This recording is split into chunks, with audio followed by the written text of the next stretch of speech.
right, so here it is, Q&A time. I got two questions that I'm going to go over that I thought were interesting questions, so we'll go over these, and shouldn't take that much time, but we'll go over it quickly here.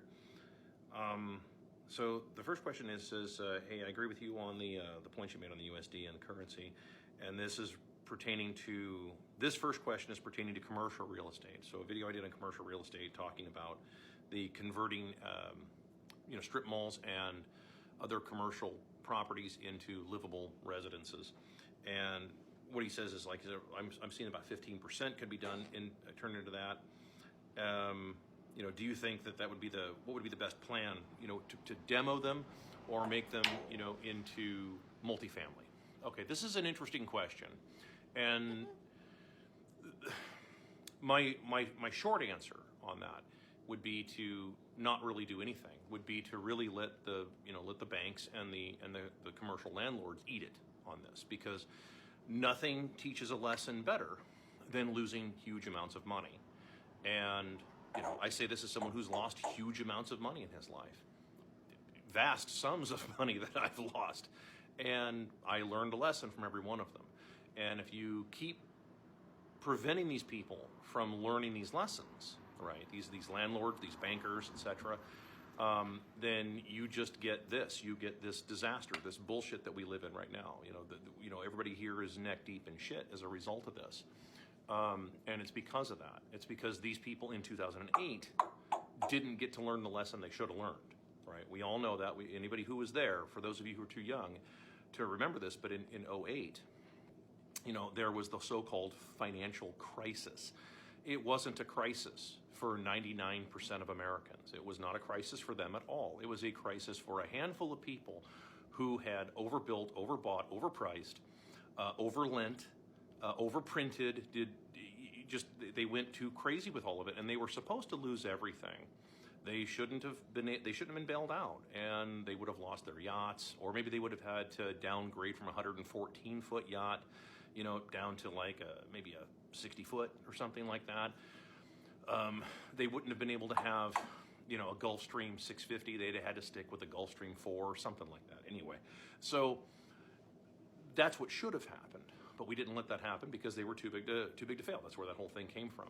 So my short answer is to just say let it collapse. Now, if you're asking well, okay, what about bulldozing and starting over? Well, okay, that's the China model, right? That's what China does. China builds a bunch of cities to nowhere, and then when 5 people move into a city intended for 5 million people, they go, oh my God, we must have really screwed up. Central planning really sucked. It screwed us this time. Total mistake. It won't happen again. Let's just tear this whole thing down and start over. And it's well, no, I think that they should sit there for a while empty as a monument to architectural vacancy. I think they should sit there as a reminder, to people that especially to other commercial property owners that want way too much fucking money, for their leases, right? And they should all have to start selling off. They should have to start fire selling this stuff. They really should. They should be losing money hand over fist right now. So, I guess I would just say sometimes the best answer is to do nothing and let them eat shit. So. The next question, this is the other one here, asked for my thoughts on population stagnation and the decline. Will this free up homes or make home prices? I presume he means also make home prices come down. This is a tough one because, well, I've covered this a couple of times, but you have a mass migration problem that's making things worse. I know, you're such an annoying little bird. I know, you're super, So anyway, you've got a huge migration problem. You've got a whole bunch of people that are deliberately being flooded into the country, and the reason they're being flooded into the country is to prop these prices up artificially. It's to keep all of this stuff alive so that bankers don't have to take the write-downs. Because otherwise, let's be real here, if you deported 30 to 50 million people, right? I mean, all the illegals, there's a lot of them here. If you deported 30 to 50 million people and then you cut off the H-1B visa scam, and make no mistake, that is a scam. If you were to do that and ship everybody, back across the border, which is, that's what you should do. Well, if you did that, you would see real estate come crashing down to almost nothing. You'd see the $100 a month rents again. You know, things are so overbuilt that there would be vacancy everywhere. You would see housing prices collapsing. You'd see, you know, rental price. You'd see it would be a bloodbath for the landlords, right? For the rent seekers out there.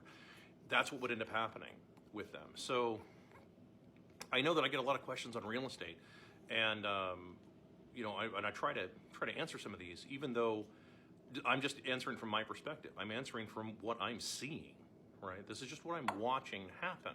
So, you know, and I'm not watching it from the top side view, because you don't get a very good view from the top. You have to get it from on the ground. You have to know what's going on the ground level. And I'm pretty grounded out here, you know, as a businessman, and as someone who does a lot of the jobs that a lot of people don't want to do.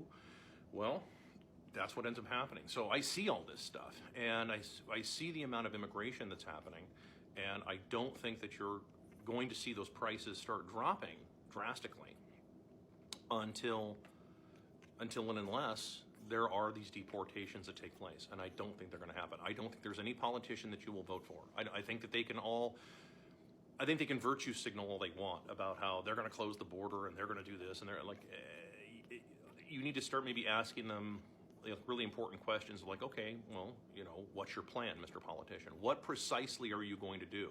How is that going to work? No, leave that alone. How are you going to do that? Because there's some logistics involved there, and then there's the optics involved in all that. And how are you going to pull that off, especially when you're trying to win a bunch of votes from people? So, just those are my two thoughts on those two questions. I hope I answered them for you. We'll see you next time.